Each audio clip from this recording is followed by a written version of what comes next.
2018. This matchup is underway. Sit back and enjoy. Both teams arriving to tonight's matchup off of wins. The Tar Heels 3-2 against Virginia here on Friday night. Trailed it twice, 1-0 and 2-1. Louisville had quite the week last week. The Cardinals went on the road Thursday night, played Virginia Tech. That was a game that was played amidst a driving rainstorm as the early bands of Hurricane Helene were hitting Blacksburg. Louisville lost the game 5-1. The next day had to drive home through the teeth of the hurricane back to Kentucky, and then turn around, play at home on Sunday, welcomed in NC State, and earned a 1-0 win for their first victory of conference play. Here's an early chance for Fina Davey, and it's cut out well by McKenna Dominguez of the Tar Heels. Wonderful bit of tracking back from McKenna Dominguez just to cover for the back line, because as the unit of three shifts over, it opens up space on the weak side. So Louisville coming out on the ball, a Cardinals side that was outshot heavily in both of their first two ACC games. Losses against Pitt 3-1, the aforementioned 5-1 setback to Virginia Tech. But then, Brianna, after that travel adventure, the Cardinals, as Karen Ferguson-Days, their head coach, said, she learned so much about the resilience of her group, being able to turn around like that and earn their first conference win when they truly needed 3 points. I think it shows more about the culture that Karen Ferguson-Days has developed within her team. Just being able to take the storm as it comes and just keep a level-headed emotions about them. And they're a talented team that hasn't shown their best yet, but they're growing into the season. And I think Karen Ferguson-Days is a wonderful coach to help them. 25 years at the helm there in Louisville. She pointed out she has worked for just 3 athletic directors. Says it's the people that make Louisville special. Makes that job special for her. Here's Trinity Armstrong over the ball for the Tar Heels. Freshman center back, 3 in white. Linda Olmark now. 5 points her last game out against Virginia.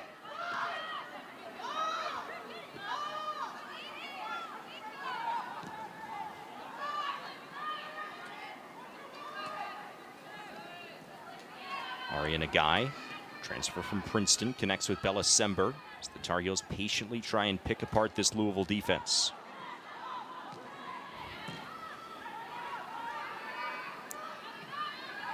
Carolina interim head coach Damon Nahas told us that a key for his team tonight would be patience in the final third because Louisville is so sound defensively.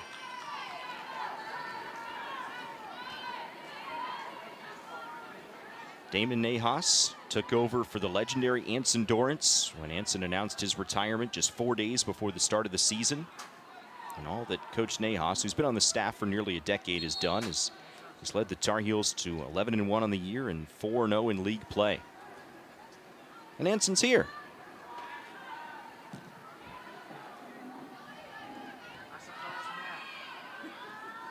Anson Dorrance taking in the game tonight at the facility named for him. You think he's enjoying his retirement, Brianna? Absolutely. He has grandkids who he adores, who live locally, so he gets to spend time with them. He gets to play some pickleball, which he showed to the team, and he just gets to relish the community. He loves his pickleball. That is something that if you spend any time around Anson Dorrance, especially in the last few years, you will come to realize how much he enjoys pickleball. And because he's Anson Dorrance, he's very, very, very competitive at it. He's someone who thinks with his mind, and when he plays pickleball, he's moving the opponent around the court and tiring them out, much like how he coached with Carolina. 22 national championships before stepping aside this summer, handing off the reins, at least on an interim basis, to his longtime aide Damon Nahas, who he called one of the best coaches in the entire country.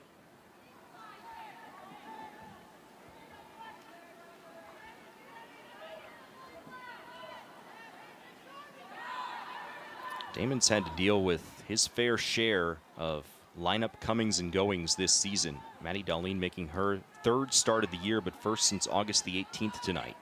She just returned from her participation in the U20 World Cup. And Darlene back in the lineup for the Tar Heels after missing the better part of a month. Just in time for Trinity Armstrong, who was called to duty with the U17 national team. She'll participate in the U17 World Cup, so Armstrong will leave the Tar Heels after this game. Carolina will have to make more adjustments to their starting 11, to their available player pool, as ACC play starts to get real down the stretch. Trinity Armstrong is someone who plays well beyond her years. She's so experienced in just like her composure, the way she commands the back line, the way she steps. And you want that in a young player because their ceiling is just so high as they move throughout this Carolina women's soccer program. Armstrong and Avon Alvarez both reclassified. Should be seniors in high school, but able to graduate a year early and join the program 1 year prior to their initial plans freshman season.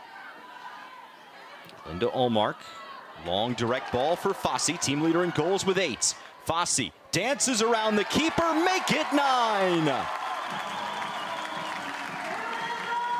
North Carolina strikes first. Kate Fossey's 5th goal in her last 6 games. Kate Fossey, Kate Fossey, Kate Fossey. We can't stop calling her name. That's a ball we've seen before. Just the other night against UVA, Linda Ullmark plays a wonderful bended ball into the path of the run of Kate Fossey, who rounds the goalkeeper and slots it home. Goal, Carolina. The difference between the Friday goal against Virginia and this goal that you see here from Fossey is that Fossey needed 2 touches to take the shot here versus the 1 on Friday night against the Hoos. But how about the composure just to take the touch around the goalkeeper, slow your feet, because in that moment as a forward, your eyes get big, you're in front of the goal, but it seems like time slows down for her when she's in front of the goal.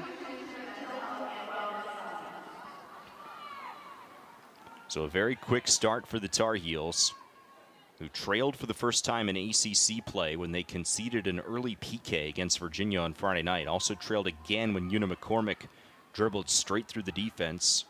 After Carolina had equalized at 1-1, McCormick gave Virginia a 2-1 lead, a moment where Damon Nejas said to us that his team's brains just kind of turned off for a little bit, but he was so proud of how they were able to regroup and stayed calm. Scored the equalizer before halftime. Took that lead in the second half to win it 3-2.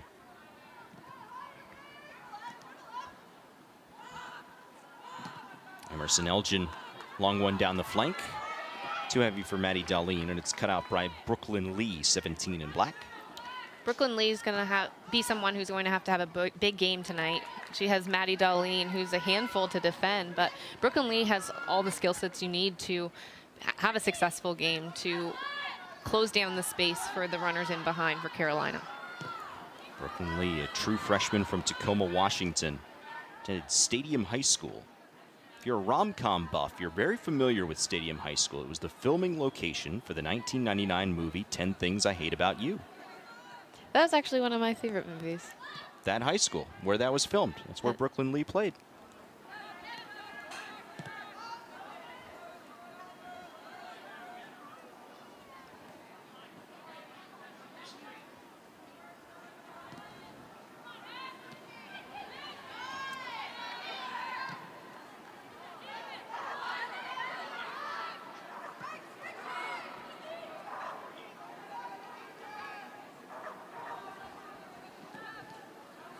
So, Brianna, here, if you're Louisville and you've conceded so early, playing on the road, what's the mindset? I'd say defensively, you want to keep the lines compact, make it hard for Carolina to break you down. So they're playing in a 4-4-2, and that means reducing the distances between the back line and the midfield, because that's the spaces that Carolina are looking to exploit. And then also, once you win the ball for Louisville, can you connect the first pass and advance your team into the attacking half so that you can sustain a little bit of possession? Yes, Karen Ferguson-Days said Carolina's pressure is never going to be taken away by anything that Louisville does. It's just about being smart and being composed when the Cardinals are on the ball to try and break it apart. As for Carolina, going up early, you want to continue to push for more and more goals, because it shows just the professionalism of not being satisfied with one goal and wanting to close out games early. They have a number of goal scorers on this team, but I think this is going to be a good test for them to show the variety of ways that they can attack the box. And that's a good point you make, because yes, the Tar Heels are 4-0 in ACC play, and yes, they had that great comeback win against Virginia in their last action. The flag does go up. Spellicember fires it across. But the 3 previous victories, all against solid teams in Wake Forest, Pitt, and Syracuse, the latter 2 on the road, those are all 1-0 scores, where Carolina had the chance to add on and really put that game away early, but were unable to do so. 1-0 score lines are always difficult because you're obviously never comfortable.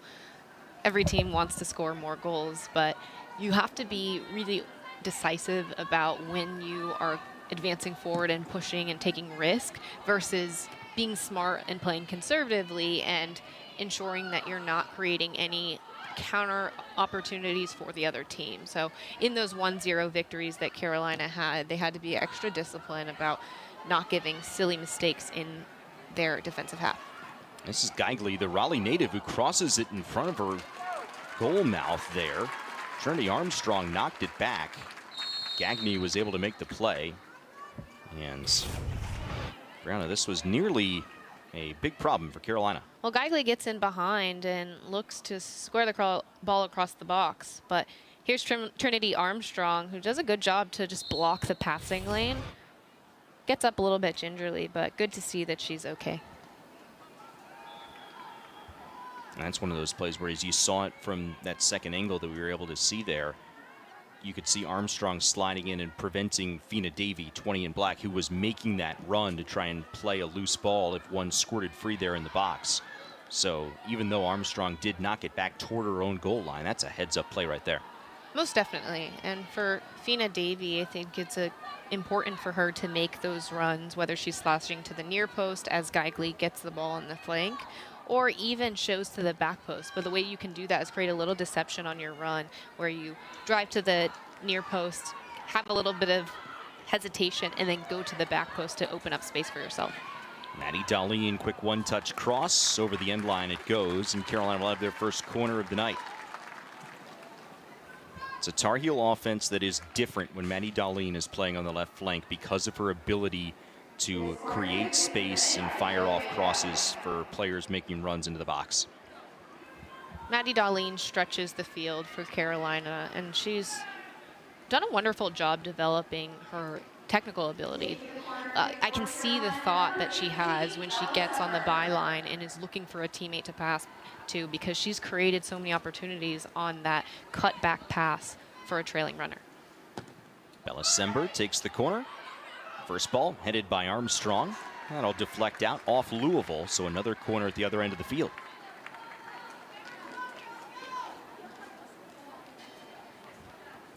For Louisville, set pieces win and lose games. So this is a key moment to just stay locked in. For their zone, they have a lot of players in white shirts for Carolina that are infiltrating that space inside the 6-yard box. So the zone has to attack the box. They need to be on their toes and looking to clear it once they win the initial ball. We've seen Louisville win a lot of games off set pieces this year with Carson Cherry's 6 goals.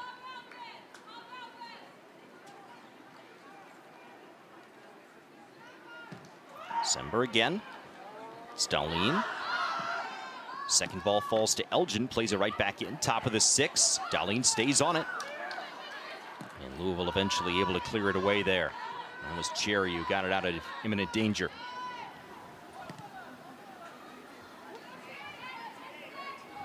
Claire Gagne in goal for the Tar Heels, graduate transfer from Brown. Minnesota native who has played every minute this year between the pipes.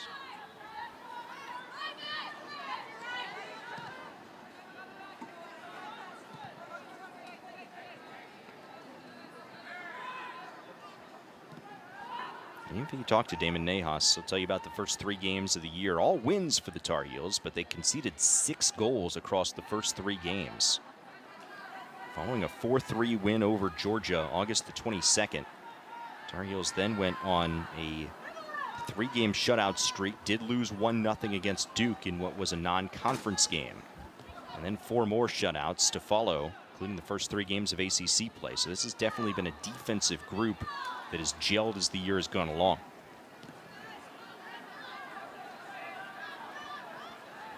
Coach Nahas is big about learning from mistakes and continuing to grow throughout the course of the season. Carolina is looking to show some consistency in their back line. And obviously there are moments that they're unhappy with, but you can see the chemistry start to come together between each unit. Through ball was just a little bit past Linda Olmark. See Emerson Elgin playing back on the back line tonight as the formation shifts around a little bit with Maddie Darlene back in there. McKenna Dominguez flips sides of the field, left side to the right side, and Elgin had been playing on the midfield line, dropping back. No Olivia Migley, at least in the starting 11 for the Tar Heels tonight.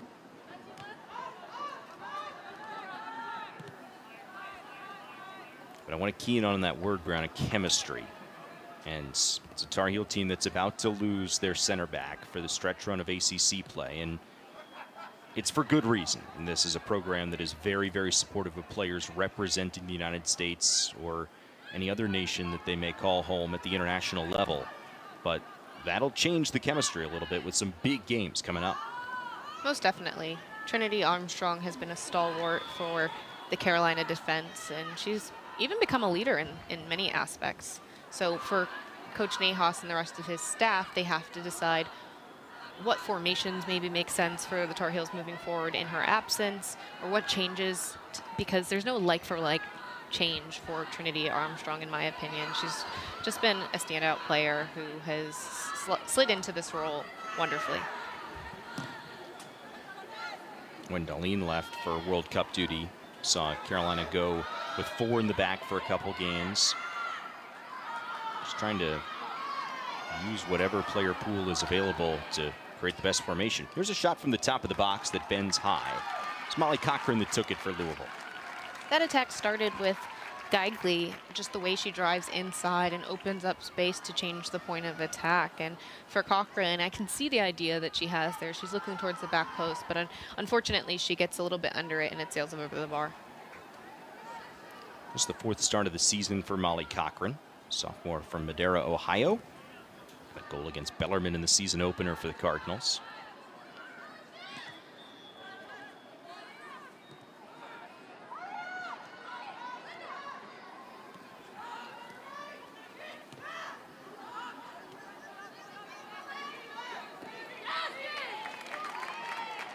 Saw Geigley back involved in the defensive game there for Louisville. She's someone who Coach Ferguson Days has described to have an excellent work rate. She's going to be blazing up and down the sideline on the attack and on the defensive efforts to help her team have success tonight. Scored her 5th goal of the season in the 1-0 win against NC State on Sunday, Louisville's first triumph in conference play this year. We're seeing Carolina being really patient in their build right now, and to me this says that they're looking to draw out Louisville's compact line so that there's space in the midfield for them to advance the ball. But that was Damon Nahas's key. He wanted to see patience in the build-up, and even more so when the ball got into the final third tonight. For that exact reason you gave, Brianna. And you can see Nagai sitting in seam 1 in between the forwards and the midfielders, and she's looking to get on the half turn and play forward when possible. But again, she's someone that's so composed. She knows the space around her and plays where she faces most of the time, but she often can surprise us and show a great turn under pressure and advance out of the midfield. Was Nagai who took the touch right there back to Tessa Della Rose. Nagai, 19 in white, graduate transfer from Princeton.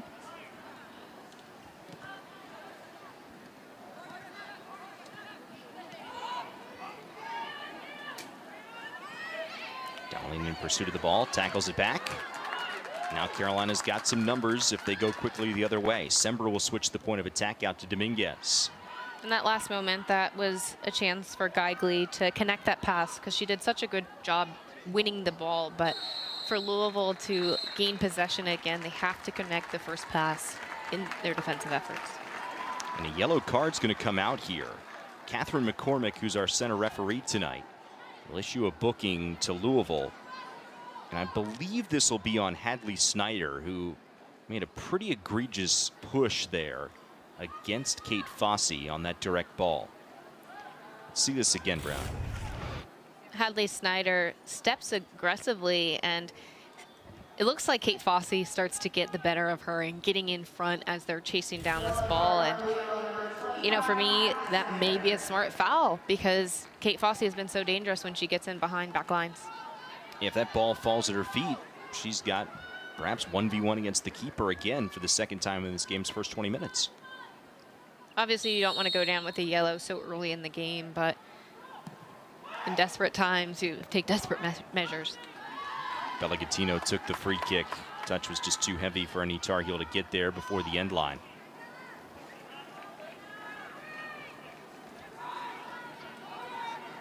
So Snyder will play with a caution the rest of the way for the Cardinals. Louisville team that, in the words of their head coach Karen Ferguson Days, was going to be coming into this tough weekend where they see North Carolina and Duke on the road in back-to-back games with the mindset that Karen Ferguson Days borrowed from legendary UCLA softball coach Sue Enquist. The quote is, "The game doesn't know who's supposed to win." Sure, she said, North Carolina and Duke are the more talented teams on paper, and they've had better success throughout this season, but yet that game, that particular day, you just don't have to be the best team the entire season. You have to be the best team that day for that game, and that's the mindset they're taking into this weekend. I really like that quote that Coach Ferguson Days shared, because you have to bet on yourself. No matter if you're the team that's expected to win or if you're the underdog, you need to come out with the fire, the competitive energy, the commitment, the passion that's needed on that given day, because the team that plays the most consistently, the team that competes for 50-50 balls, the team that believes in themselves is ultimately the team that usually wins. Now, all that being said, kind of the season mindset for Louisville this year is, and it sounds almost counterintuitive, but Karen Ferguson Days said it's a de-emphasis on winning, and it's more of a focus on the process. And that's kind of the way that she runs her program. She understands that they are a very process-oriented program that does a lot of things really well behind the scenes, and obviously sports are a win and loss judgment field of life, right? But still, the way in which that she would be approaching this season is more of a process-based success model, is what she said to us. She also mentioned that they truly value the humanitarian and professional approach within their program, and it's a place that players want to come and play because they have wonderful facilities at U of L, and she's an experienced coach, and that's an environment where you can learn a lot about yourself over the course of 4 years, or maybe 5 or 6 if it's a COVID year. But I think, you know, for a player, you want to be in an environment where you're encouraged to try new things, fail, and then go again. And Coach Ferguson Days fosters an environment of growth. Dr. Mark and Cindy Lynn Stadium is a beautiful college soccer facility there in the Derby City. Here's Fossey, perhaps thinking another goal. Lee there to cut it out. There's Dolly now on the right flank for the Tar Heels. Works at end line. Cherry plays it away. Nagai.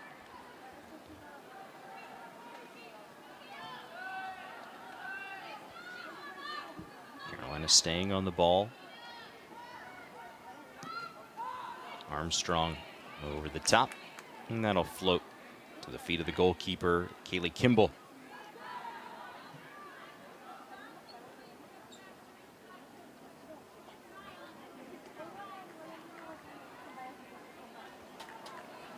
Kimball, first season at Louisville as a transfer from Purdue.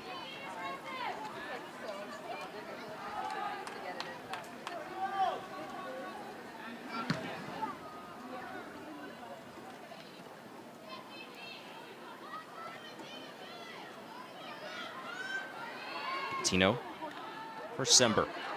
Sember moving it forward. There's Fossey. Sember takes a shot through traffic. That's perhaps a smart shot there because she drew the contacts on the Louisville defender, and so it's out for a corner. I like that attack by Sember. It starts with the pass from Gattino, and Sember gets on the half turn, and her first touch prepares her to drive into the midfield. She connects with her forward line and, gets it again. It shows how eager she is to be involved in an attack.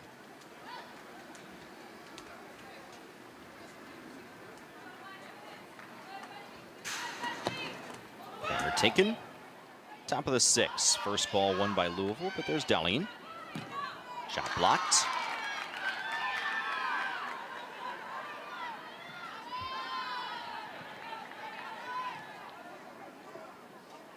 Carolina will stay on the ball, trying to add to their 1-0 lead. 6th minute goal from Kate Fossey, her 9th of the season to lead the team. The really interesting thing about Kate Fossey is not only the fact that she's having a breakout junior season, but just the tremendous growth over the course of a year. She surpassed her point total from her freshman and sophomore seasons just 10 games into this season. So just the fact that she's been undeniable in almost every game this season shows that she has that growth mindset that coaches want on a player on their team. Player that Damon Nahas says is playing with a new level of calm this year. Geigley, plenty of space down the flank. Here's Geigley, takes it from distance. Gagne skies to the upper 90 to pull the ball in. I don't mind that effort from Geigley. She's trying to make something happen. Louisville hasn't been incredibly involved in the attacking third, but as she drives forward, not much that she can do to connect with the pass, but if you don't shoot, you don't score. So she's got to test Gagne. Unfortunately for that attempt, it was off target, but getting those shots up early will help her build confidence into the game. You miss 100% of the shots you don't take.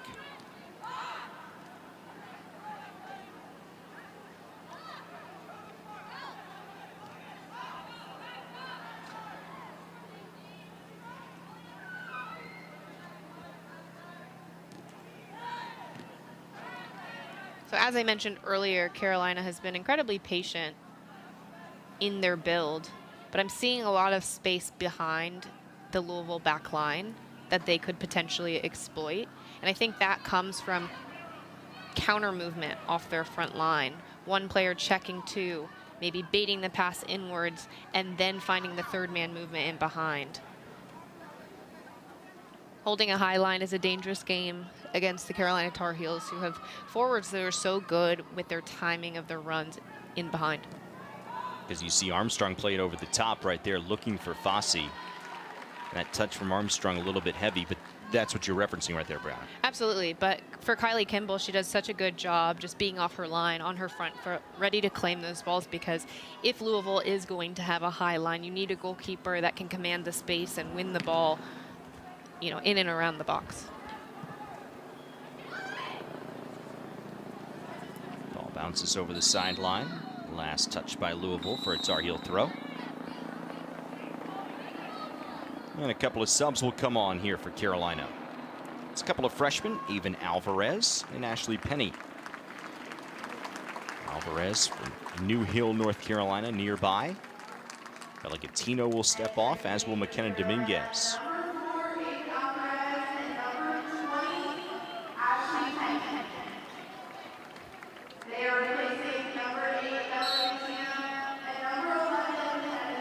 Tar Heel program that for years under Anson Dorrance was known for their depth. That depth is not there this year just in terms of number of players, but it is some of these bench pieces, the younger players like an Alvarez who's made 3 starts, or Penny who's come off the bench in all of her appearances, that enable those fresh legs and, as Anson used to call them, be game changers. As a young player, you want to come into a game and impact, and you're competing for minutes every time you get an opportunity. So for a player like Ashley Penny, can she find the goal today? Can she make it tough for Coach Nahas to decide whether he's going to start her or not? Avon Alvarez is another player who has done a wonderful job when she's stepped on the field, and she might be a key piece when they make changes to the back line after the departure of Trinity Armstrong. Alvarez made the start in place of Emerson Elgin when Elgin missed the game against Columbia and then came off the bench against Wake Forest. Also left the game against Duke early.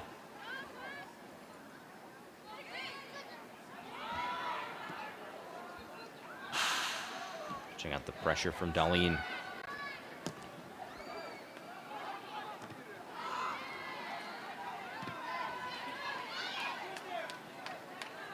Here is Elgin, the lone returning starter off of last year's team that made it to the national quarterfinals for the Tar Heels.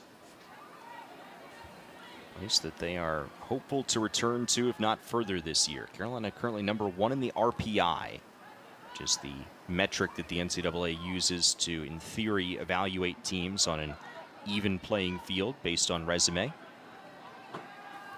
#3 in the human poll, as you see up on the bug.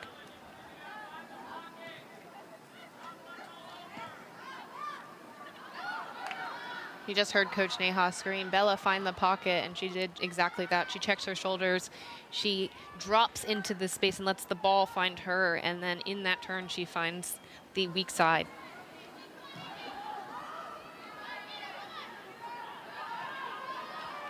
As a player, do you always have an ear open for the bench, hearing the instructions from the coaches?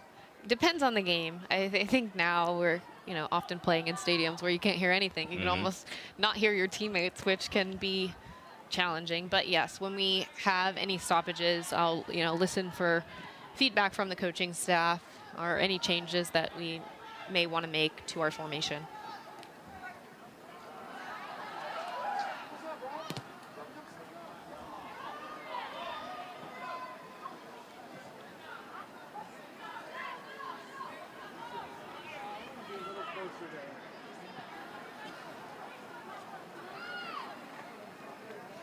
If you're Louisville here, as Carolina is patiently trying to build up from the back line and pick and choose their spots, at what point maybe do you consider pressing a little harder, try and create a sloppy giveaway potentially?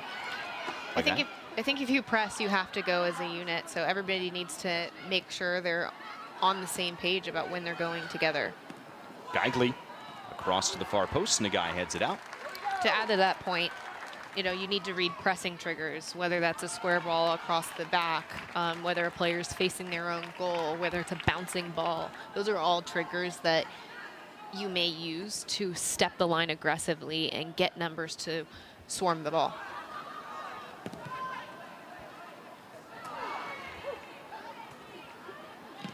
Ball was headed back into the box, now squirts free. Davey was making a run for it. Alvarez plays it away, right back to Louisville. Carolina unable to clear this cleanly. Now Delarose up the field into space for Ullmark, and she'll run the counterattack. Ullmark, long one. Penny off the bench, making a run at it. Lee will play it back to the keeper, Kimball. Carolina has been first to a lot of these 50-50 balls, so when Kylie Kimball launches the ball forward, can their center forwards be active in those balls so that they can come and receive it, maybe chest it down, knock it to a midfielder. Top of the box. Fossey was trying to connect with Darlene there. Louisville avoids danger, at least for the moment. Nagai, plenty of options. She'll look for Penny. It's Geigley that was there defensively. You can hear the Louisville bench shouting up, up, up. You can see the fatigue start to set in as we're in the final 13 minutes of the half, but they don't have a super deep bench. They've traveled here today, so it's going to be up to this starting group and the few that do get subbed in to show the resilience that they've talked about and the commitment to the work on and off the ball. I think if you're Louisville, if you can get it to halftime, now about 13 minutes away, and keep this scoreline 1-0, especially after you conceded in the 6th minute, you're going to call that a win. Most definitely. So these subs that are coming in, they should give a boost of energy to the team. Being really encouraging is definitely key because you're fresh legs. Some of those fresh legs coming from the freshman from New Philadelphia, Ohio, Lauren Catini. Only the 5th time this year that Catini's come off the bench for Louisville. Also subbing in for the Cardinals, another freshman from Ohio, Amelia Swinarski from Madison in the Buckeye State. Former Gatorade Player of the Year there in Ohio.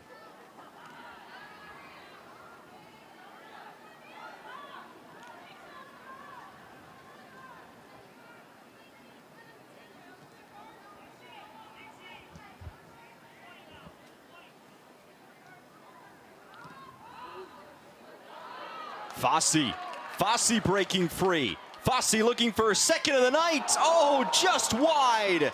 Kate Fosse had an open look at a brace. Can't put it on frame. So this is an interesting attempt that we're seeing here from Kate Fosse. She's coming off a great run, again, from the right side, a bending ball into her run. But as an attacker, she continue to drive inside so that she sees more of the goal? And, you know, shooting the ball across the frame with her right foot, the trajectory of it, it's taking it off frame. So maybe in another moment, if she had that opportunity again, I'd like to see her use her left foot, open her hips, and maybe hit it to the back post, because the spin of the ball would be working back onto the frame of the goal. And she'd have the keeper, Kimball, a little bit twisted up at that point, too. Absolutely, because if she opens her hips, it gives her the option to go to the near or to the far post. For her 9 goals this year, Fosse has 1 brace. It was a memorable one. 2 goals in the final 3 minutes against Colorado turned a 2-1 deficit into a 3-2 road win. In front of Coach Prime. A.G. Gibson, highly touted freshman, 24 in black, played the ball momentarily for Louisville.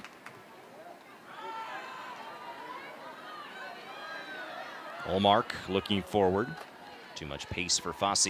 I'm starting to see a trend here in the balls that they're feeding to Kate Fosse. It's kind of like a backwards L run where she's kind of running alongside the line, and as it's played, that's when she peels off and gets in behind. And often the ball that's played into her is a bent ball on the other side of the defender, on their like back shoulder, if you will, that's bending into the path of her run. I'd say the execution over the last few games has been excellent, and Kate Fosse has been able to score multiple goals that way. 5 goals in the last 6 games for Fosse. Flag went up there for Fina Davey.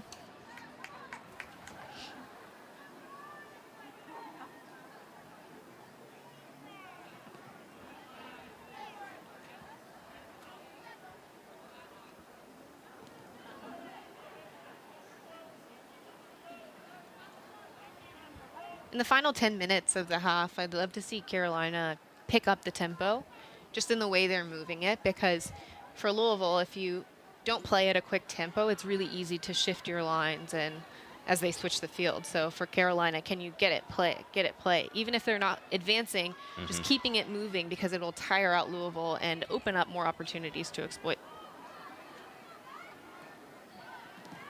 Both coaches talked about Louisville's defensive structure, key to success for Karen Ferguson Days, and Damon Nahas knew that was going to be something that Louisville had as an advantage tonight. There's a deep throw for the Tar Heels in their attacking end. Sember takes a long distance shot, over the bar it goes. Bella Sember is a player who is proficient in her striking ability. She can hit the ball with both feet. She just needs a little bit of separation, and she can absolutely rocket the ball from distance. Trio of Louisville subs there. Cardinals bringing some fresh bodies into the game. Emma Kate Schroll, junior out of Georgia, is in. Also Amber Jackson, Oregon State transfer, graduate student from California. And Miami transfer Gianna Angelillo.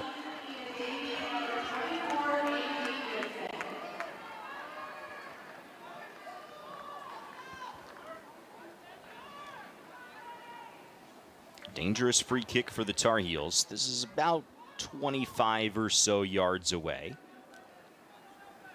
Bella Sember will have options.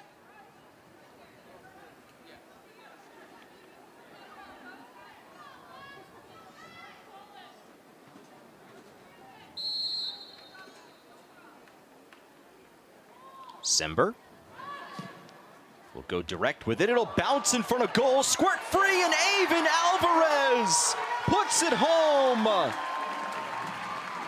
The first of her college career doubles the Tar Heel lead.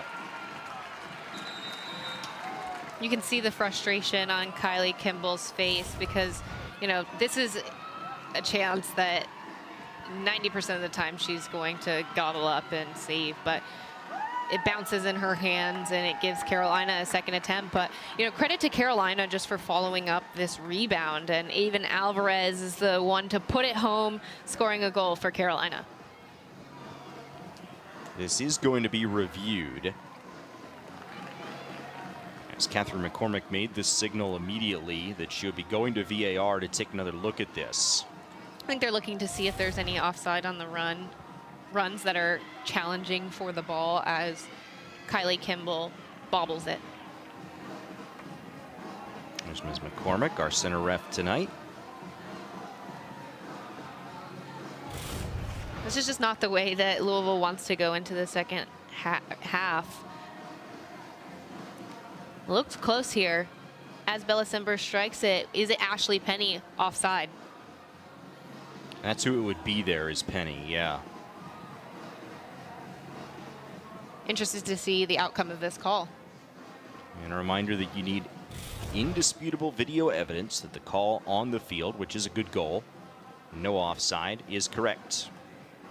And here comes a decision.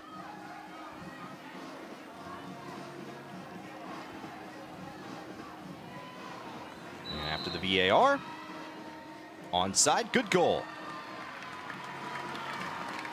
Excellent moment for Avon Alvarez, just to be in the right place at the right time, securing her first goal of the season as a freshman.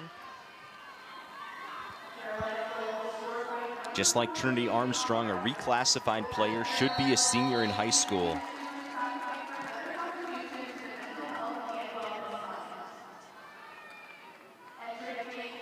If you were with us for North Carolina's last home game against Virginia, you got to see the moment where her father, Daniel, who was serving our country in the United States Army, came home and surprised her at a team meeting prior to practice a couple of weeks ago. Walked into the team film room with a sign that said, "I've been waiting 6 months to hug my Tar Heel." And then Daniel got to see her play in person for the first time last Friday night. Just a special month of September into October now for Avon Alvarez to start her Tar Heel career. You always remember your first goal and just how special it is, because I'm sure for all of these players, it was their lifelong dream to attend the University of North Carolina. So, you know, just to make that tally on the score sheet is something you'll remember forever. North Carolina did make a sub after the goal. Asha Means checking in. Means 39 in white, center of your screen. Senior from Charlotte, one of the team captains.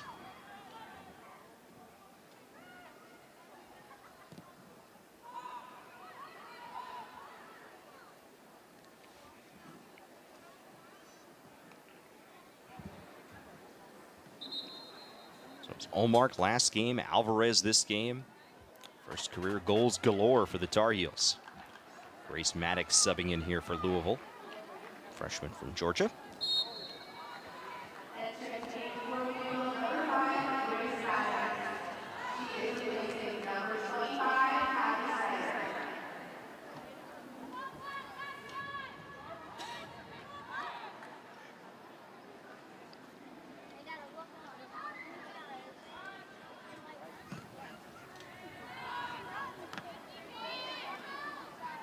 Means.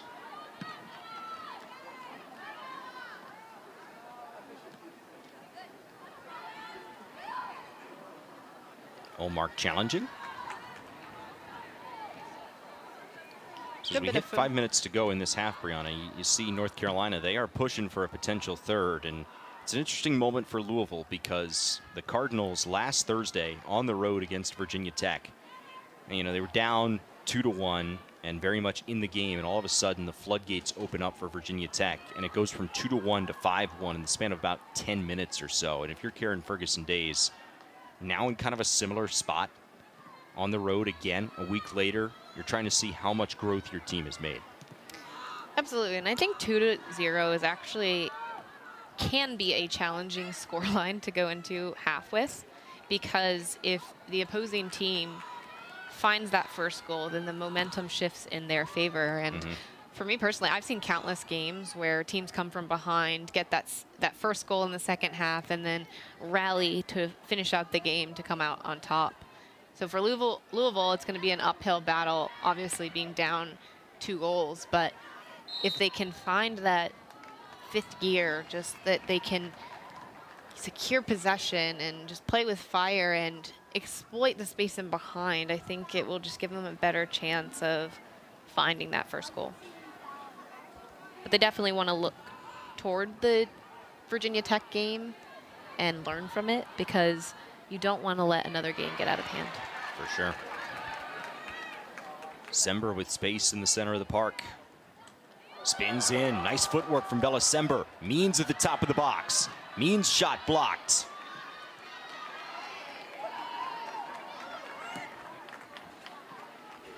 Sprayed away and out. North Carolina continues to own the time on the ball here.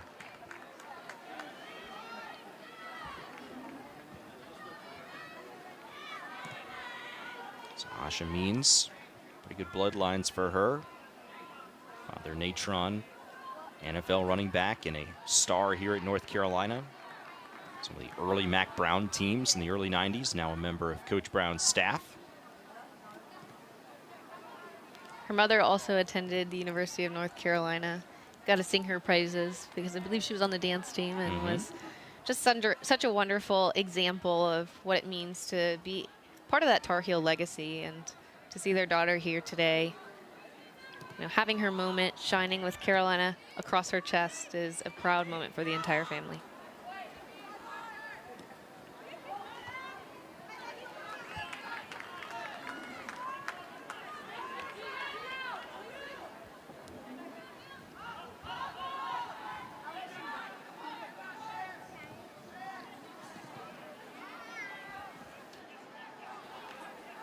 Aria Nagai.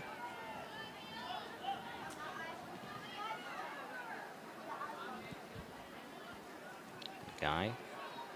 Interplay with Alvarez, the goal scorer.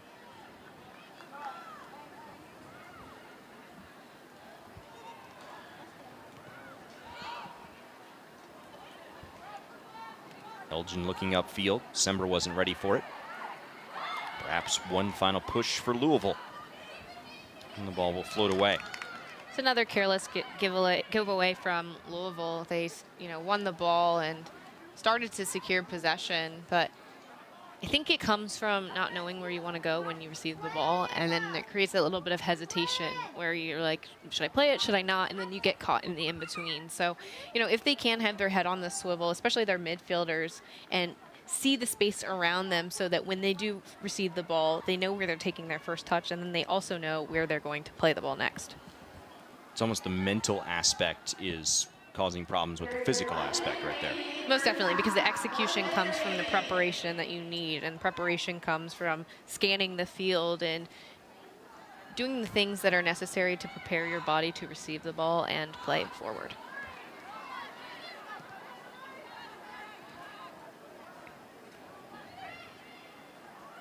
Armstrong looking over her options.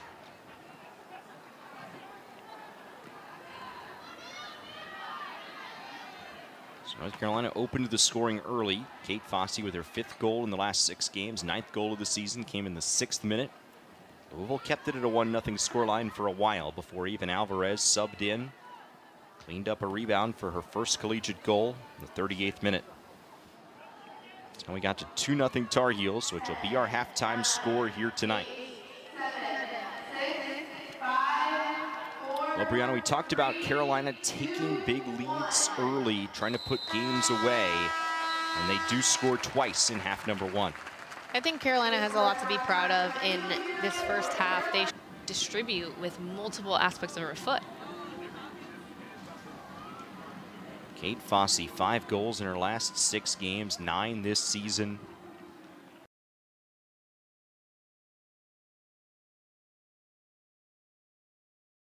The same page, you just wonder what the possibilities are down the stretch against that tough competition. Second half underway. North Carolina's in the white, Louisville is in the black. The 7th all-time meeting between the two sides. First in Chapel Hill since 2018.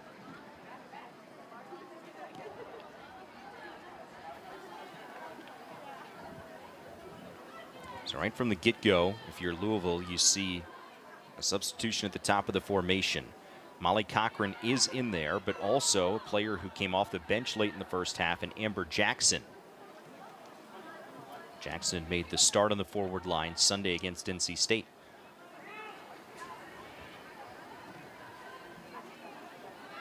Oregon State transfer who was a two-sport athlete there for the Beavers, played soccer and was also a middle distance runner. Was playing just soccer at Louisville, but coming off of an injury.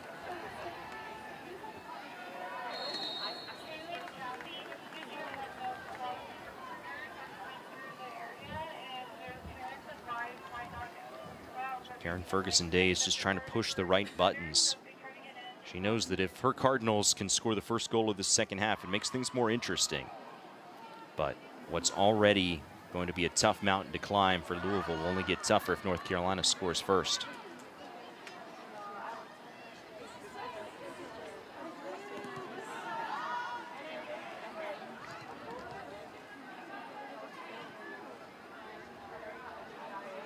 Emerson Elgin pushing it forward. It's Sember. Allmark, top of the box, swarmed by black jerseys. But Allmark didn't panic there as the defense closed in, turned around, found a guy. It's that patient approach, something Damon Nahas wanted to see from his team tonight. It's also knowing the space and having the skill set to evade pressure. And the phrase you used a couple minutes ago, Brandon, soccer IQ. It's so high for her, especially as a freshman. Come the Cardinals. Space on the flank. A.G. Gibson, the freshman. Gibson.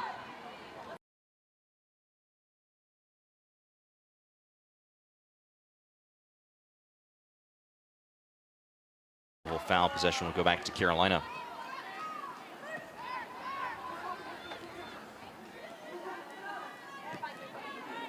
So North Carolina tops in the tables in the ACC. Coming in 4-0. If they can hold on to this lead, they'll go to 5-0, sit at 15 points at the halfway mark of their conference play. Started the night with a 2-point advantage on Cal and Wake Forest. Told you that Wake had the halftime lead on Florida State. FSU has pulled one back very early in the second half, but Demon Deacons still controlling that game by a goal over in Winston. Duke further down the table because they've only played 2 conference games. But Blue Devils now have a 2-goal advantage on Virginia, so that's kind of the new aspect this year, is that the number of conference games played is uneven throughout the season just based upon the distribution of now an odd number of teams in the ACC.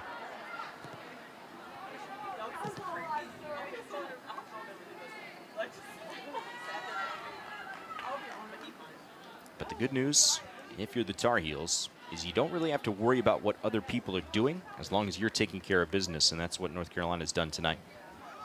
Carolina has been exceptional. I just love the way they're sharing the ball. I think it's allowing every player to get involved in their build, and it's forcing Louisville to shift from side to side, which brings an onset of fatigue. Cardinals team that, as we talked about, just doesn't have a lot of players numbers-wise on the trip. And with the unbalanced schedule that we just talked about, Louisville played twice last week. They played twice this week. North Carolina played once last week. They played once this week. There's trade-offs in there, and that Louisville didn't play at all the week before. North Carolina played twice, but definitely if you can tire out the Cardinal legs, it's going to create an advantage if you're North Carolina.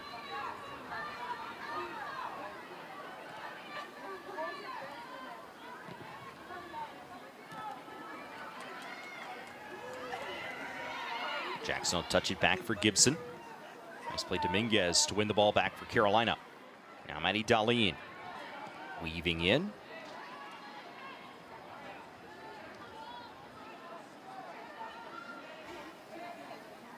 We're seeing a little bit of interchange there on the left side where Maddie Darlene is driving inside, and Tessa Delarose is extending high.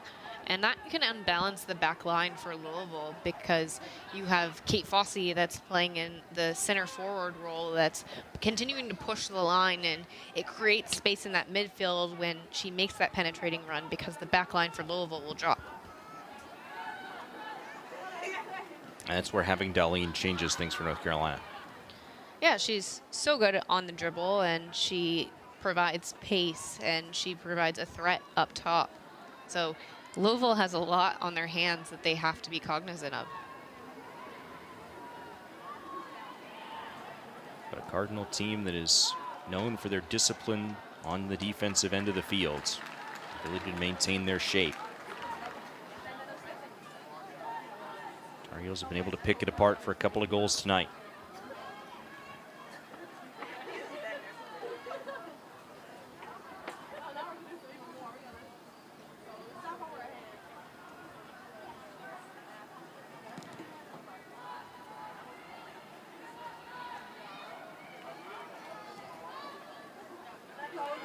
There's the pressure, relentless. This is Lee being hounded by Fossey. And it results in a turnover. Nagai plays it back to the middle. Shot taken, bends away.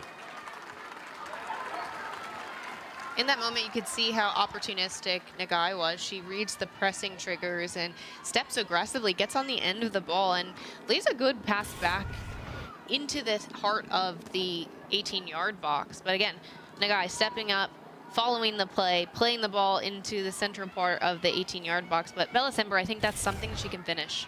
I know she has the quality just to strike the ball first time, but she needs to ensure that she doesn't get under the ball so that it heads over the bar. Sember's most recent goal coming on a PK against Syracuse in a 1-0 road win a couple of weeks.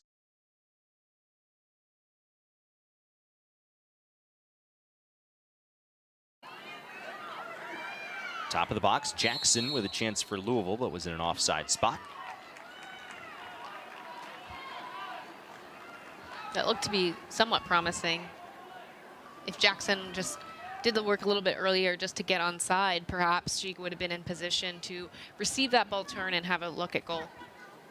Arguably the most space Louisville's had in the area of the 18-yard box tonight.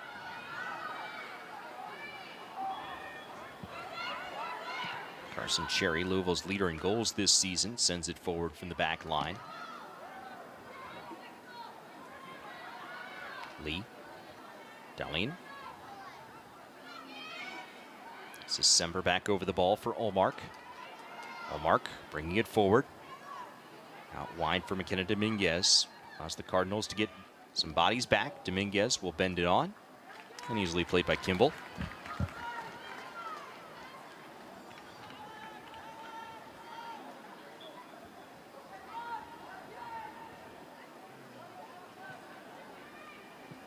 So out of the halftime locker room, North Carolina's been on the ball the majority of this second half as they hunt for a third goal. Louisville had that one look perhaps there from Jackson before she was called offside.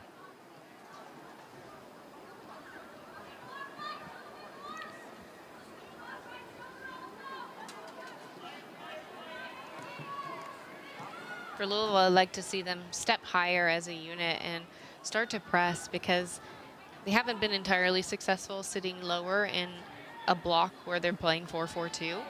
So if they could change things up and try something different, maybe it'll...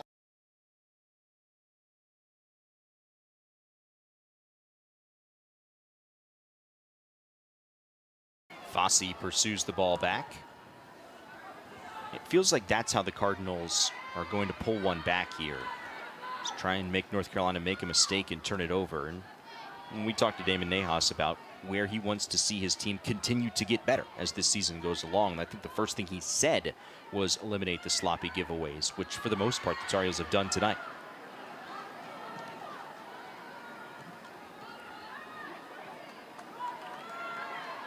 Louisville on the counter. No numbers there. Cardinals able to maintain possession though. Out wide into space. Lizzie Sexton. That's a sloppy square pass through the midfield, and you know, it can be dangerous when you lose the ball that way because it allows Carolina to, you know, secure the ball and then even transition. Nice ball from Olmark. Darlene keeps it. Darlene for Sember. Sember waiting, shoots, pushed away. Kimball able to parry it aside. Sember took a look, it was on frame. Another good shot from Sember. It was an absolute bullet off of her foot. Darlene does a good job just to cut inside, and when she realizes that there's no shot for her, she just pokes it to Bella Sember, who, you know, sizes up her defender, gets her hips face towards goal, and has a look at goal.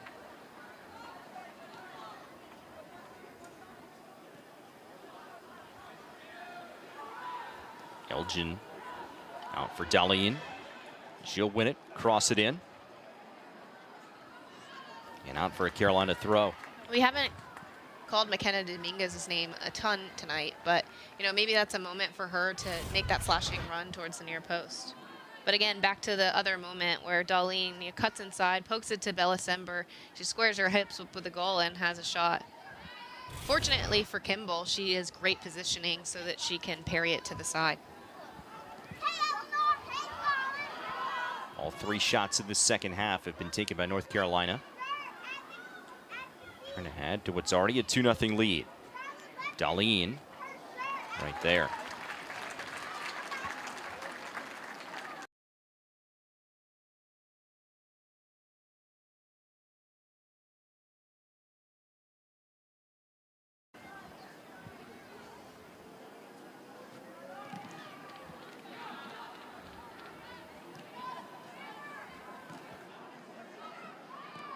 See if Louisville can keep possession of the ball. The answer is no.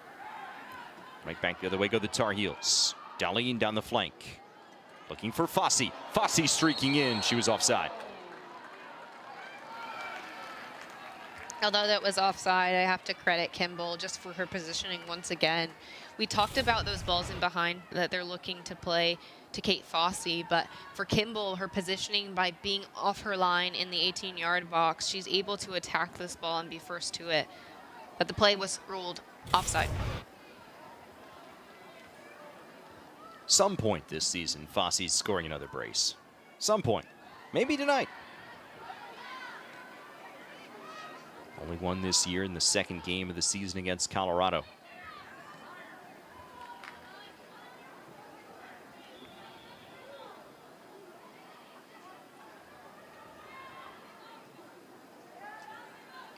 Armstrong touches for Nagai.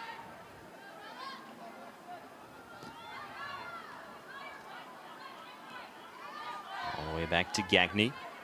Jackson coming in to apply some pressure for Louisville. Gagne cleanly sends it away, but the first ball won by the Cardinals. Even if Jackson was able to get her head on that last ball, there was not going to be anyone there for Louisville to provide support. I think it's just moving in a unit and getting numbers around the ball is going to be key for Louisville to have any more quality looks at goal. Jackson's certainly active at the top of the formation, but as you said, Brown, it's moving as a unit, getting her help. It'll create perhaps something quality for the Cardinals in the second half. Heavy contact, play on. We're seeing Louisville play into the press of Carolina. They're starting to step from their midfield on, and they're closing down the space effectively for Louisville. Sexton out on the wing. There's some runs from the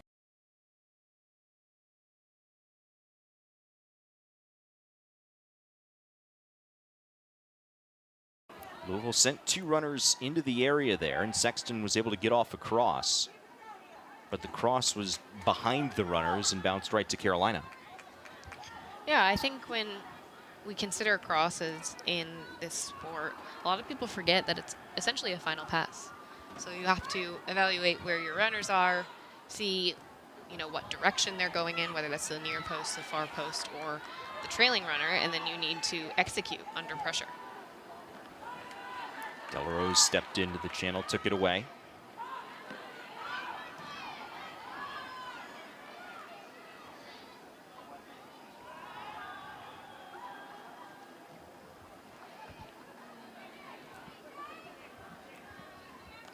comes for Armstrong. Louisville will send in 4 subs at the next opportunity.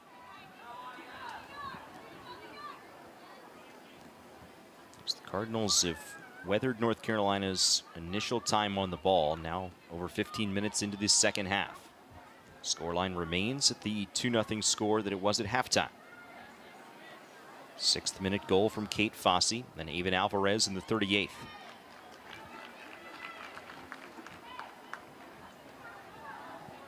Carolina has been heavily dominant on that left side in their build. So for Louisville, one of the keys to success defensively for them is condense the space on the right side. So when the ball does go, can their forward line press and make it predictable by forcing the ball towards the flank and then get everyone across the vertical middle so that they can keep the ball there.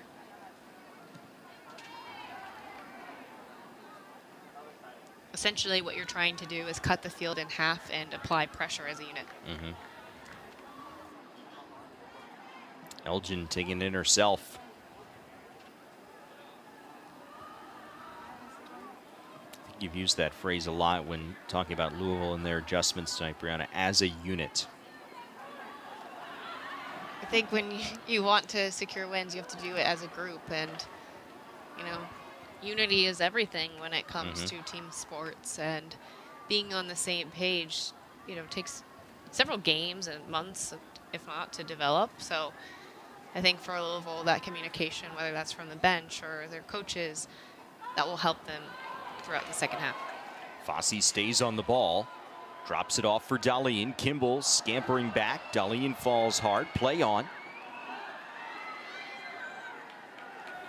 Armstrong back to keep it for the Tar Heels.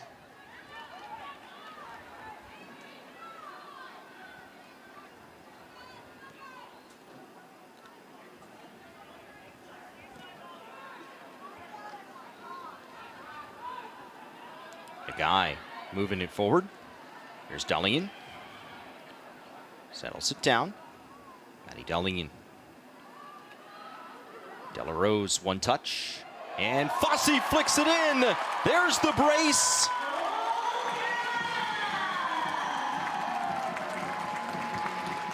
Louisville claiming it's offside. At the moment, the call stands. We will take another look at it.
Call stands. Fossey. So North Carolina scores 3 goals in back-to-back games. First time they've done that since the Colorado and Georgia games, August 18th and 22nd.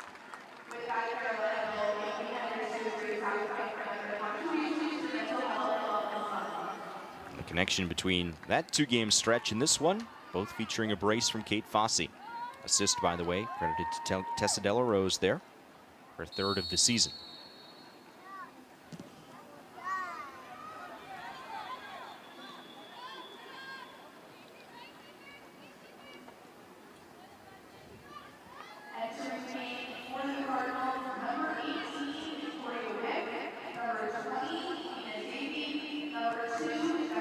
brought all those subs in, by the way.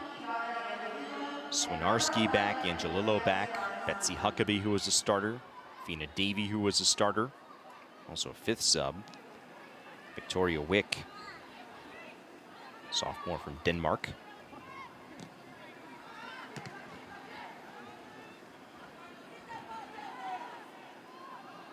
So North Carolina, after scoring 3 goals total in their first 3 ACC games, granted all wins by 1-0 score lines, now has scored 3 times each in each of their last 2 games. And Brianna, we talk about Kate Fossey and how special she's been this year, about the growth of the freshmen and Olmark and Alvarez. We've gotten this deep in the broadcast and haven't really talked about Olivia Thomas or Evelyn Shores, who are a couple of players unavailable due to injury. The Tar Heels hope that both will become available by the end of the season. But even without that duo, in the case of Thomas, who played early in the year, started the first 5 games, or Shores, who suffered a season-ending injury last year, Carolina's been doing this offensively without that duo and figuring out a way to get the job done. I think it shows just how deep Carolina can be in this season. Obviously, injury is never a good thing, having players out, but those are 2 players that you mentioned, Evelyn Shores and Olivia Thomas, who have a wealth of experience and can add something to an already talented Carolina team.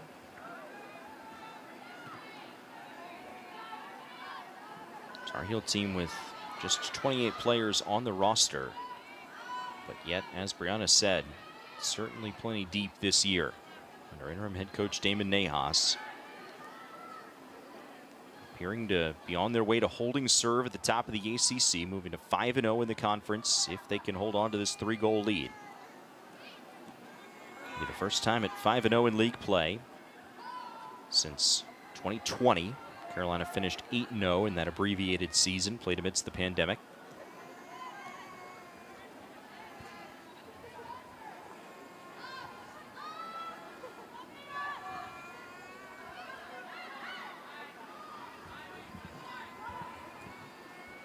Fossey. Fossey looking for Olmark. It's the connection in reverse. Olmark goes down hard. Play on. But how about Grace Maddox, just for reading that tackle so well? Fossey staying on the ball. Olmark top of the box. Olmark right to Kimball.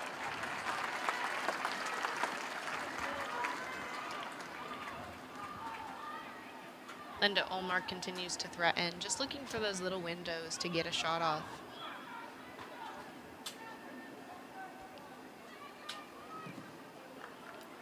And just for the record, in the event that Fossey does find herself with another chance to score tonight, most recent Tar Heel hat trick, weirdly enough, it was a game in which there were 2 hat tricks in the same game. Ruby Grant, who now plays professionally against Tennessee, again in that spring 2021 split season. That's when the spring season counted due to the pandemic. So Ruby Grant had a hat trick against Tennessee, also with a hat trick in that game. My broadcast partner tonight, Brianna Pinto. I remember that game was a lot of fun. The goals were flooding in, and we were just clicking, much like Carolina is tonight. Scored 7 of them as a team, knocking off the Volunteers.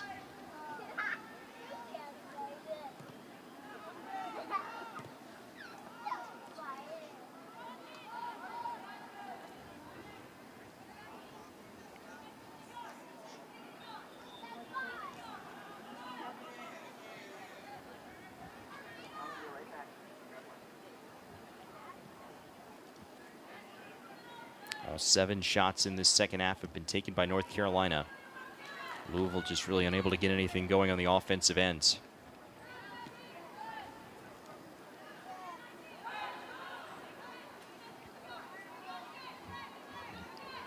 Speaking of getting things going on the offensive ends, as soon as Florida State cut that game in Winston-Salem to a 1-goal game at 2-1, the Demon Deacons pour it on. It's now Wake 4, FSU 1.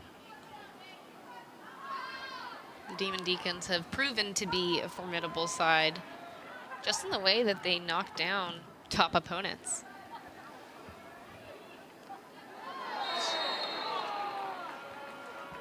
Tony DeLuse's team in Winston-Salem, they came here to Dorrance Field. North Carolina won the game 1-0, but Tar Heels took just 3 shots in that game. Wake bringing back so much veteran talent off of last year's team and also adding on via the transfer portal. Florida State in danger of losing an ACC play for the first time since 2022.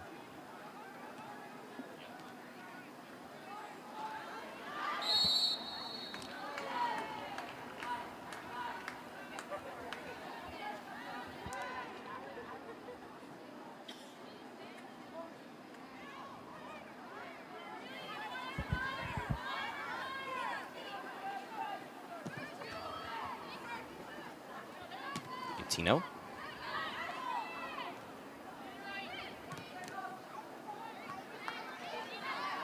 Another game we've had our eye on throughout the night. Duke now up 3-0 on Virginia.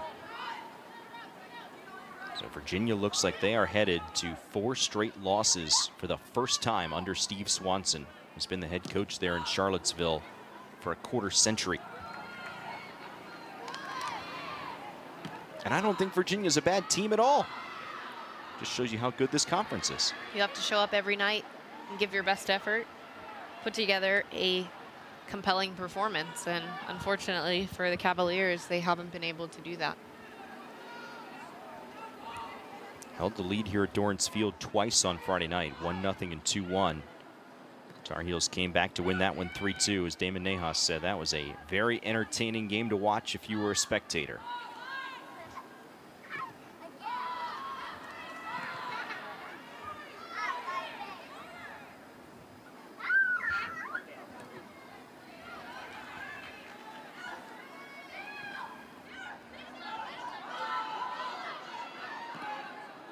Huckabee out into space. This is Angelillo, the Miami transfer, playing it forward. Darlene racing back to get involved in the defensive end. Angelillo against Elgin.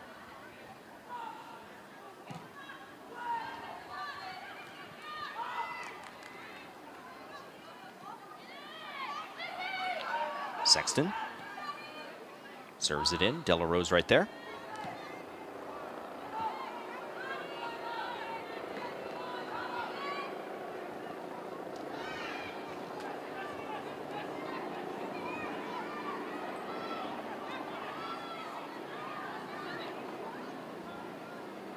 Trinity Armstrong headed out to the U17 World Cup after tonight. That event being held in the Dominican Republic over the next couple of weeks.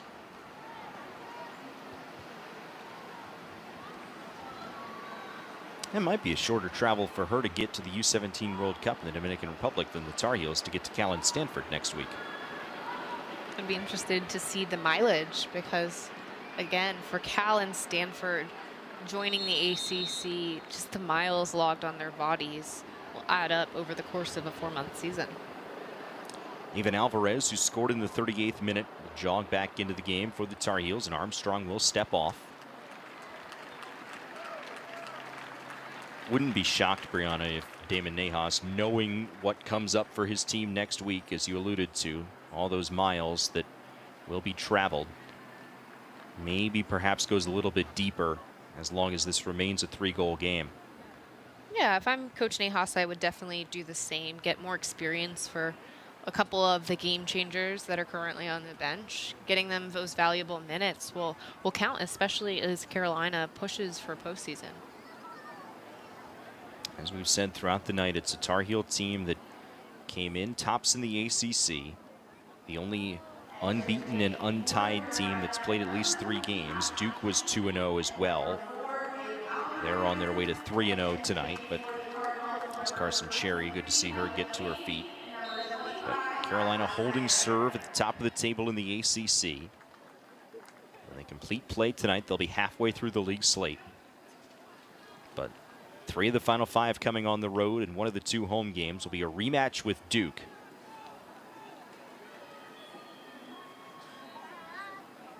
You knew that Stanford's always going to be tough playing out west against a team that was the national runner-up a year ago. It's been Cal, who's had success through the years under Neil McGuire.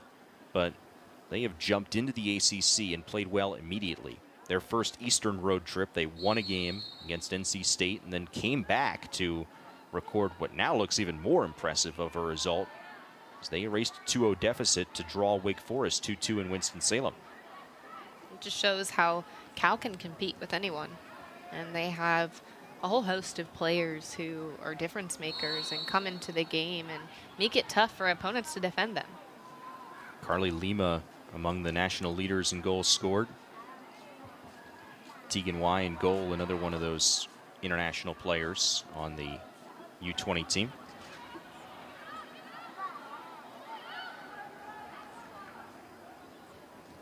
So that'll certainly be a tough test for Carolina and Cal. Fun matchup a week from tonight in Berkeley.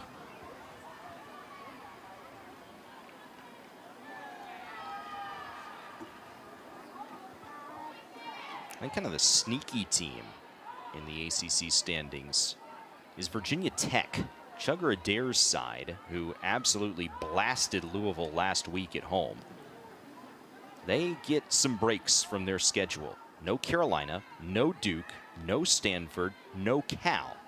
And they get Florida State at home on Sunday, when presumably the Seminoles will be coming off of, barring a huge comeback tonight, a loss in Winston-Salem.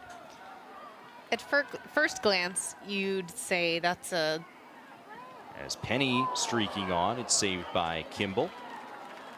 To finish that thought, but at first glance, you'd say that that's a schedule you may want, not having to face that type of talent. But, you know, reflecting on it in postseason, those are games that are going to prepare you for ACC tournament and maybe even the NCAA tournament as well. But again, here's a misplayed sequence by Louisville. But again, Kimball's in the right place at the right time just to deflect the danger. That's an interesting point you bring up, talking about the Hokies, and that sure, it may be mathematically easier on paper to make the ACC tournament, but are you going to be tested and ready for it, as Darlene is fouled right at the top of the box. And a card will come out here.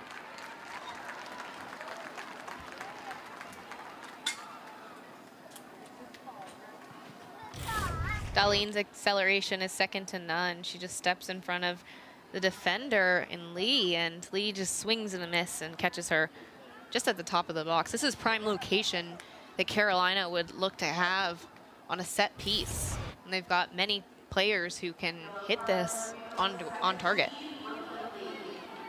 Yeah, this is 20 yards tops. I'd imagine it will be Bella Sember that will step over this ball. It's both Bellas walking toward it, Sember and Gattino.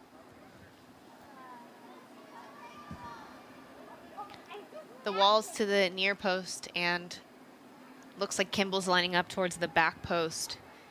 If I'm Sember, I would try to whip this ball to the back post and kiss the post, but hopefully if it misses anyone, it'll go into the back of the net. Sember keeps it on the ground, loose, and put home. A fourth for the Tar Heels tonight, and it's Aria Nagai with her first of the season.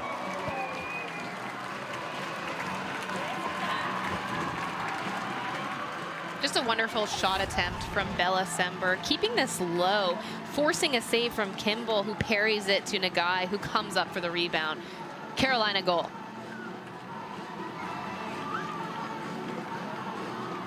This is the second goal that Carolina has had tonight, where they're following up those shots and making it difficult. And for Louisville, you can't switch off in those moments. Once it goes past you, you have to double back and be first to that ball that's parried off of Kimball. It was Alvarez's goal in the 38th minute that was scored in a very similar situation. Just a chaotic scene in front of goal.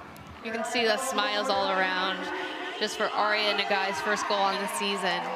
And in this moment, it looks like Carolina is looking to make some substitutions to, again, get more of their roster on the field, get experience for some of these players. Yeah, some of the deeper bench players coming in. Asha Means will get her second run tonight. First action of the night for Caitlin Mara. And the freshman from Winchester, Massachusetts, Caitlin Mara, stand corrected, makes her fifth appearance. And also in, for the fourth time this year, Alexa Wanovich, graduate student from right here in Chapel Hill.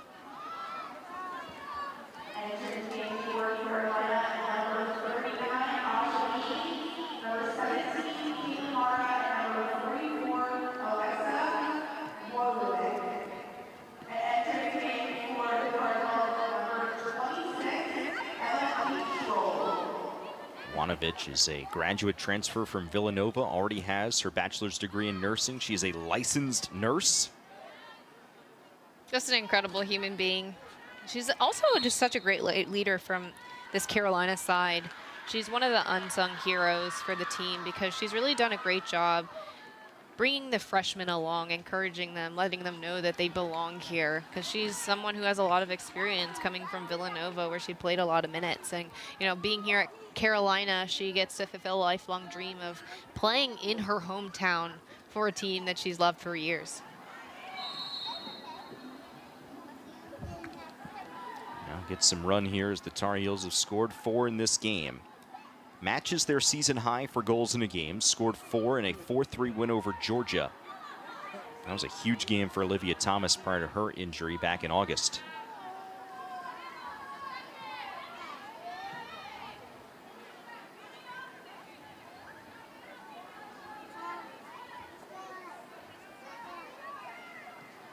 What a cool moment for Aria Nagai to score her first goal of the season, first as a Tar Heel. It's the 3rd of her college career. Had 1 each of the last couple of seasons at Princeton, helping the Tigers reach the NCAA's round of 32 last year, and that's where she was discovered by Damon Nahas, because Princeton was in the Texas Tech sub-regional out in Lubbock. So it was North Carolina and Alabama was one of the matchups. Tar Heels won over the Crimson Tide to move on. And then the other matchup there in Lubbock was Texas Tech against Princeton. And so in a situation like that, you're allowed to do in-person scouting of that other game at the regional. And Damon Nahas was there. He was watching Princeton play Texas Tech and saw a player who was wearing number 20 for Princeton, now wears number 19 at North Carolina. And he just said to himself, that player is everywhere. And come to find out, it was Aria Nagai who was going into the portal with a year of eligibility remaining. Connection was made. Now, after a first-team All-Ivy season a year ago, she wears Carolina blue. You can't sing enough praises about Aria Nagai and just the type of player that she is. I'd like to believe that she's the brains of this operation. Without her, I don't think the ball flows through Carolina in the build as well, because she's so calm under pressure. She knows the space around her. Also defensively, she reads the game so well and is able to anticipate passes and step in the line to intercept the ball. And she's just done a wonderful job this season, offering just the composure that Carolina needs in the midfield so that they can advance forward in the attack. Her position's so critical in a 3-4-2-1, isn't it? You need to be the main pivot. She's someone who has an excellent work rate. She's all across the field. She always shows to be an option. And she's a little bit of relief for those players that are higher up than her, because a lot of times their backs to pressure and they need someone showing with support so that they can play forward with the third man combination.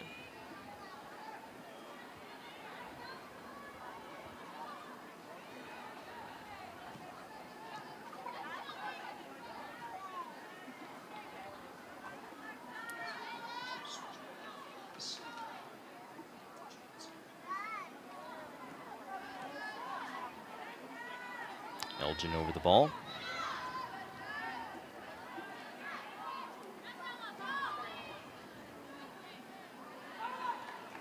Delarose. Here comes Darlene. Tar Heels pushing for a 5th. Darlene evades her defender. To the top of the box she goes. Mean stays on it. Nagai. Ashley Penny, the freshman.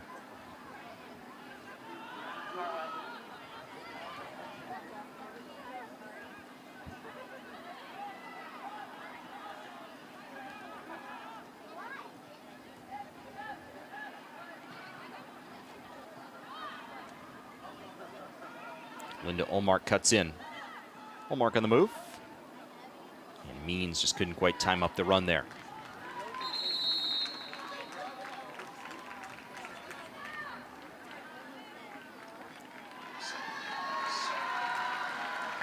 So for the first time all season, Claire Gagne is going to step off. It's actually the first time that she has not been on the field since October 7th, 2023, when she was playing for Brown. But she will step off, and the freshman from Germany, Hannah Johann, comes on. I've I've actually been able to train alongside Hannah Johan. And one of the things I really like about her game is her distribution. She has great feet. She plays as essentially like a sweeper. And when the center backs need to, go back, relieve a little bit of pressure, she's there available as an option and is able to spray those balls out wide to start the build or start the attack. So good to see her get her first minutes in the Tar Heel jersey. So what you're saying is a high ceiling player with a lot of quality that will make for a very good goalkeeper for years to come.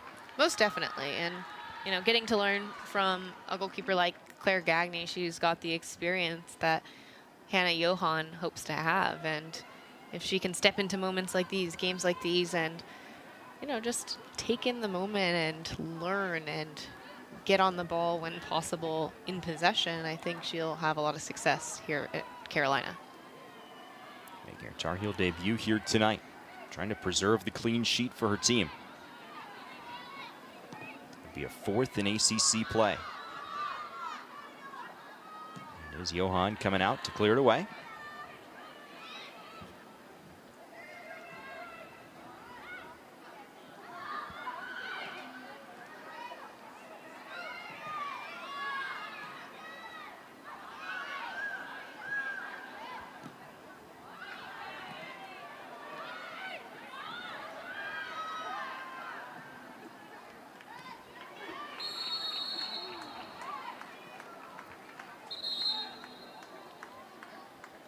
Clock stopped after some heavy contact. It's Angelillo that took that. Sophomore from Glastonbury, Connecticut. Transferred to Louisville after a year at Miami.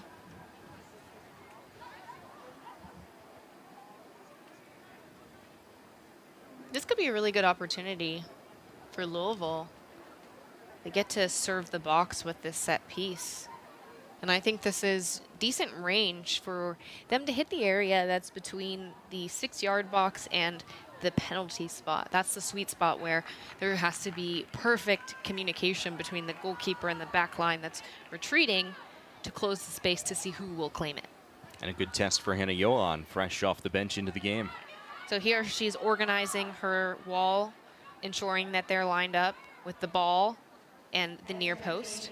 And that will make it difficult for Louisville to serve the ball in a direct path to goal.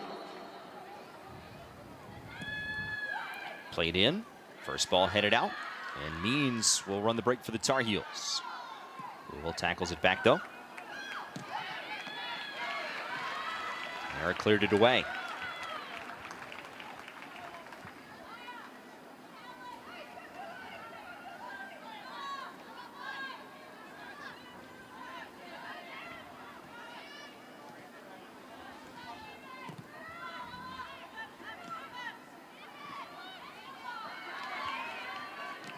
Lee coming up. Chipped on top of the box. Huckabee takes a shot. Johan has her first career save. Johan makes no mistake.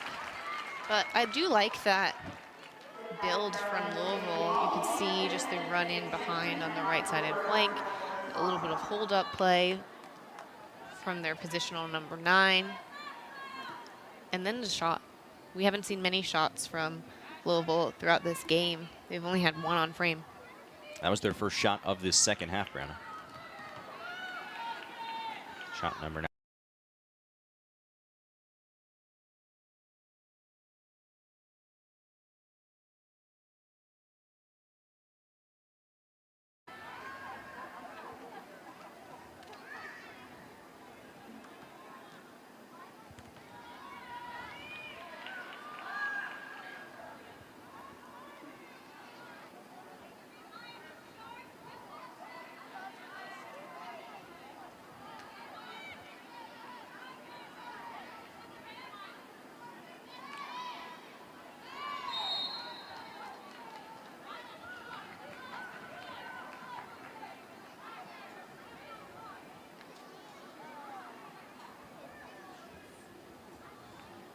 So if you're Louisville here, going to drop to 1-3 in the ACC, staying on the road to see Duke on Sunday. There are plenty of opportunities ahead, even if the ACC tournament is difficult, but resume building. Plenty of opportunities in their future with a challenging schedule. Where are you going from here, though, if you're Karen Ferguson-Days and her team? I would tell them not to lose confidence because they still have a lot of season left, and a lot can be learned from these games. But in a moment with 7 minutes left, I'd be pushing just to find a goal, just for a feeling of dignity. Like, you know, knowing that you went out there and you left it all on the field. Here's Asha Means bringing it forward into the box. Means for Olmark. Penny. Wanovich takes his shot. That's high and wide.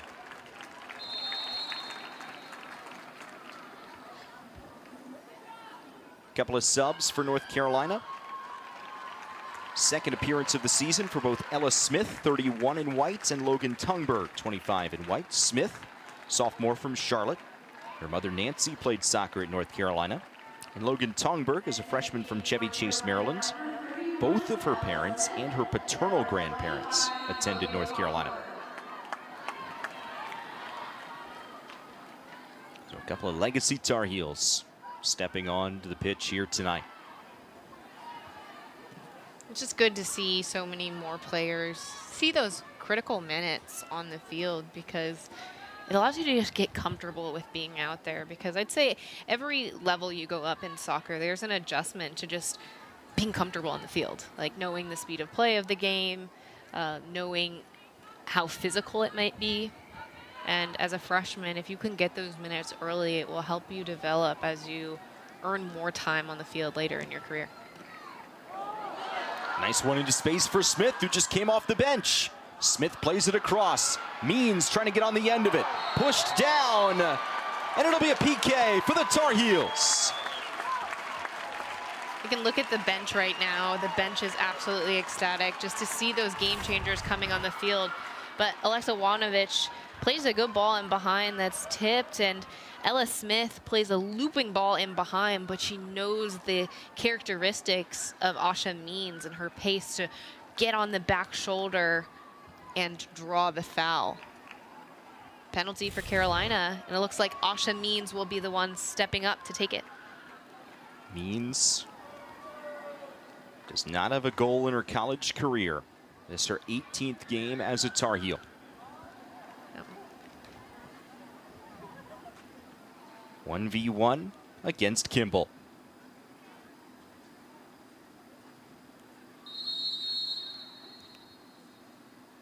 Means. Her first Tar Heel goal! What a moment for Asha Means. Look at the bench for Carolina. Everyone's so excited. The whole team gathers in the corner to celebrate the first goal of her career. She is the team player you want. She's been so positive all year. She has an endless work rate, and she draws a penalty and makes no mistake. Asha Means, welcome to the opening of your account. Both her parents Tar Heels in their own right. A legacy player. And you just have to look at the reaction of her teammates and coaches to understand what that moment means for Asha and for this team. Just such a moment she's been waiting for. It's so special. And she's been someone who's been a game changer for a lot of her career, but she's been the one that's been cheering on her teammates. So to see that being reciprocated by everyone else just shows the kind of person that she is and how well loved she is by her teammates. And is a moment she will remember for a very long time. By the way, after the goal, a couple more subs. Avery Look, Reagan Williams both stepping onto the field for the Tar Heels. Look is a graduate student from right here in Chapel Hill who was the president and captain of the women's club soccer program. Moved up to the varsity team for this year. Reagan Williams is a sophomore from Winston-Salem. Both Look and Williams played in one game previously this year. It was against North Dakota.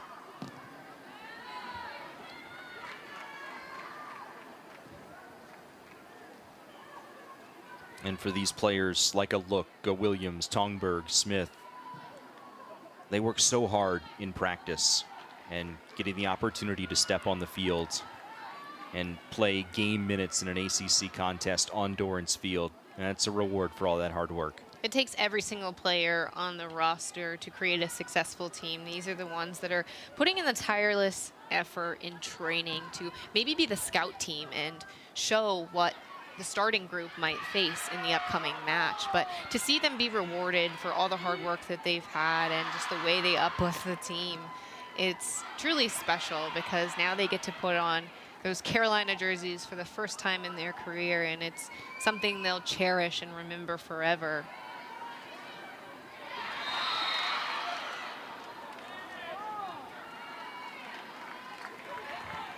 There's Reagan Williams.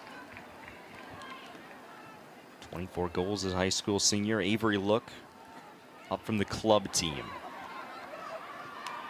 It's quite the promotion. Just going from UNC club to the Division I level and playing for arguably one of the best teams in the country. Avery Look is pursuing her master's in sports administration, very highly regarded program here in Chapel Hill.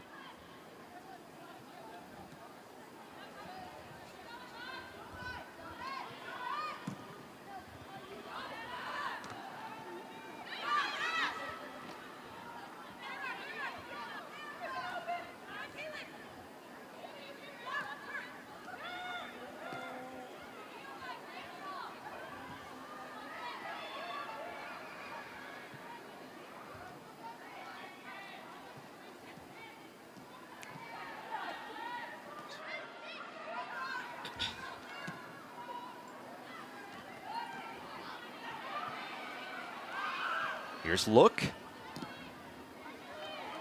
Nice one. A little heavy though for Smith.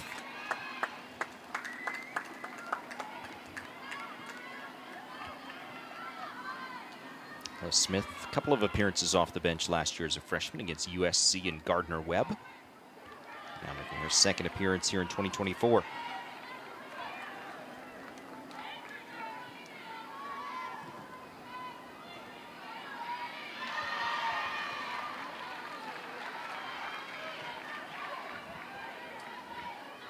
Kate Fossey started it in the 6th minute.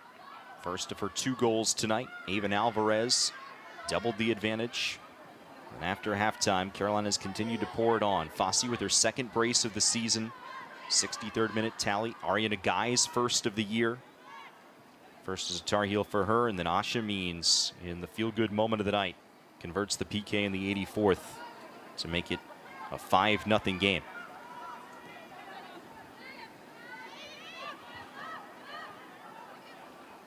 So now Brown and North Carolina will be 5-0 in the ACC.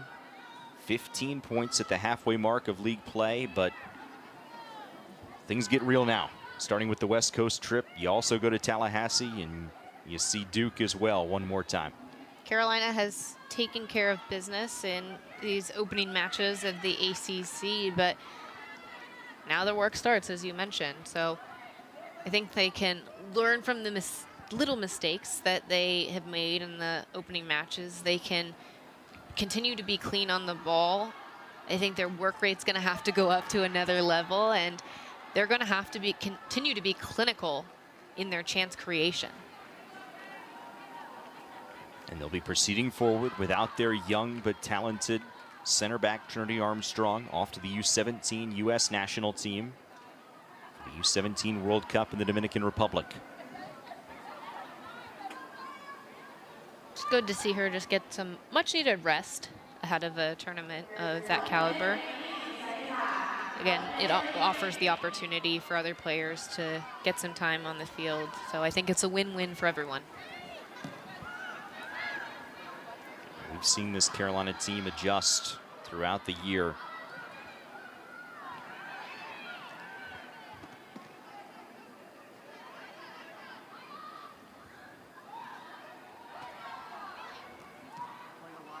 Louisville will stay on the road.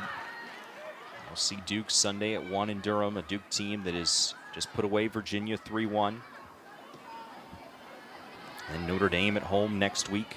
That starts her on a 4 straight at home. That's the silver lining there for Louisville, is after that Duke road game, they don't leave the Derby City again until Halloween. They'll get Notre Dame, Stanford, Cal, and BC all at home. Tonight in Chapel Hill belongs to the North Carolina Tar Heels. They put 5 on the board, their largest goal output of the year, and moved to 5-0 in the ACC. How about those Tar Heels? Just managing to secure yet another victory.